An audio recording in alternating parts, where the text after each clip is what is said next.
The next step in order to set up our sign chuck here is to calculate out or to add up the gauge blocks. We figured out we needed 2.5 inches worth of gauge blocks. Now, that's a pretty easy number to come up with. We come over here to our gauge block selection, and Mr. Dugan here is going to show us where the 2-inch and the 1/2 inch blocks are. He's going to get those and he's going to ring them together. Ringing process is where we take the gauge blocks and we clean off the ends. They have such a nice smooth ground finish that when we rub them together, they're actually going to stick, so that you can see they won't fall off. You can hold them upside down, it doesn't fall off.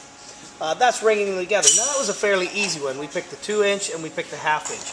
What if we had a number though that was a little bit different, like 1.631?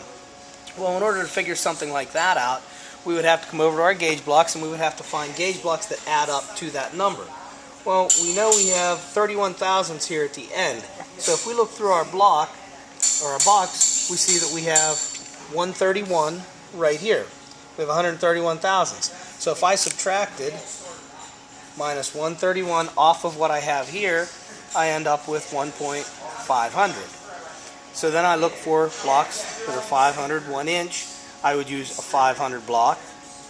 That takes me down to a 1 inch left. And I would use a 1 inch block.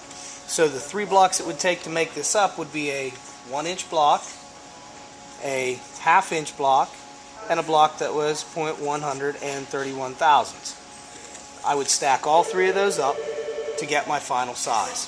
So that's what we're going to use right here, is our 2.5 inches that are stacked up to set up our sign chuck. Now the next step in the process would be to set up our sign chuck to get ready for grinding.